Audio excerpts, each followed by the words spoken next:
Hello everyone, this is going to be a 200 jury charge for the RPR simulator, and this will be 5 minutes long. Ready? You are going to hear at 11:43 that morning, so sometime just before noon, Sabrina Helm makes that call, and that is recorded to Brian Stowe and Karen Watts' answering machine saying, "I can come out. I will be out there sometime after 2 o'clock today." You are going to hear about the 2 stops she made before Stan Adams and Brian Stowe's residence. That is, she stops at the Rick Sands residence at about 1:30 in the afternoon. And sometime between 2 and 2:30, she stops at a woman by the name of Joanne Zip. Sabrina makes a similar kind of stops. She stops and takes pictures of the cars. She gives them an Auto Trader magazine, a bill of sale. She completes the transaction before taking the photo for Auto Trader, and then she goes on her way to her next stop for that day. Well, her next stop that day was at the Stan Adams salvage property. You were going to hear at 2:27 p.m. a woman from Auto Trader, Dana Pliska, talks to Sabrina Helm. You are going to hear that during that conversation, Ms. Helm says, "I am on my way. I am on my way to the Daniel Mack property." So when we talk about a timeline, when was she there? About when does she get there? You are going to hear that the Zip residence is less than 10 minutes from the Mack property. And if at 2:27 she says, "I am on my way," it can be no longer or later than 3:27 or about 2:27 or about 2:40 in the afternoon or 20 minutes to 3 that Sabrina Helm gets to Stan Adams' property where the photos are supposed to be taken. You will hear evidence that she completes the actual transaction. She takes the photos of the van just like she has been asked to. You will then hear in unfortunately graphic detail what happens to Sabrina Helm after 2:40 in the afternoon.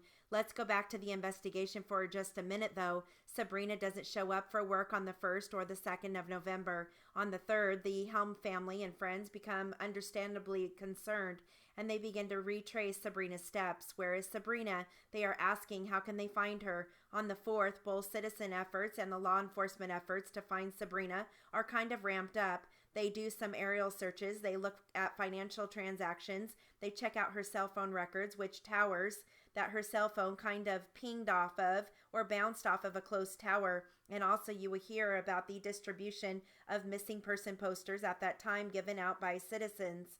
You will hear that on the morning of the 5th, her vehicle is found at 10:30 in the morning by the Tabors. At about 2 o'clock, all of the investigators become actively involved in the searching, or at least in obtaining search warrants as well as searching the property. And you will then hear about the searches continuing. Then very quickly on Sunday, the firearms and garage is searched, and you will hear about the evidence that is obtained at that location. On the 7th, it becomes more full scale. There are lots and lots, in fact, hundreds of law enforcement officers and volunteers and citizens that become involved in the search of this massive 40-acre property.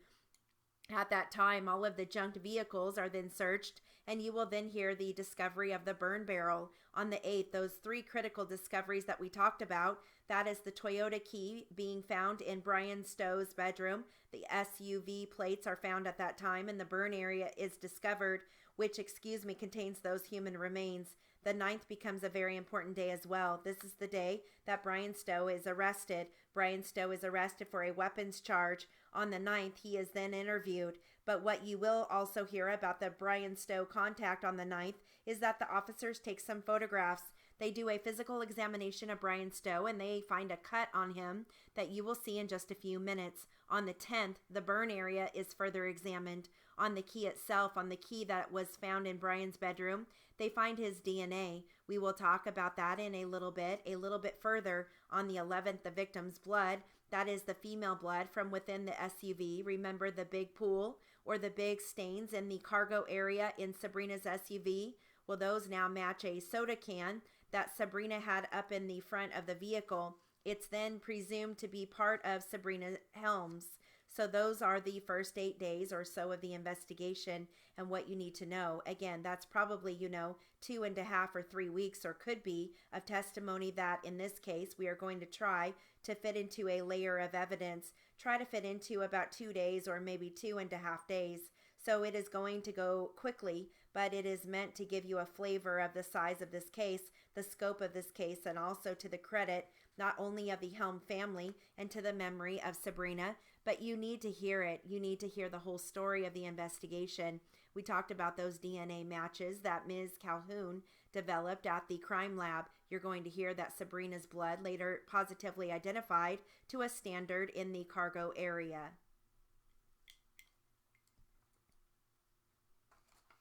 Okay, so we do have a word list. Okay, we've got Sabrina Helm, capital Sabrina, Helm, capital Helm.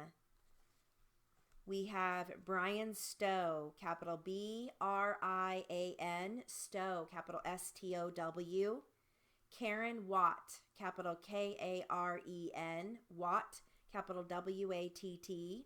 Stan Adams, capital Stan, Adams, capital Adams. We've got Rick Sand, capital Rick, Sand, capital Sand. Joanne Zip, capital Joann, Zip, capital Zipp. Auto Trader Magazine. Now, Auto Trader is one word. Capital AUTO, capital T, lowercase RADER. That's one word. Magazine, capital MAGAZINE. Dana Pliska, capital DANA. Pliska, capital PLISZKA. Pliska. Toyota, capital TOYOTA. SUV, that's going to be capital S, capital U, capital V, no periods, all caps. Ms. Calhoun, capital MS period, Calhoun, capital CALHOUN. And that concludes our 200 jury charge for the RPR simulator. Good luck.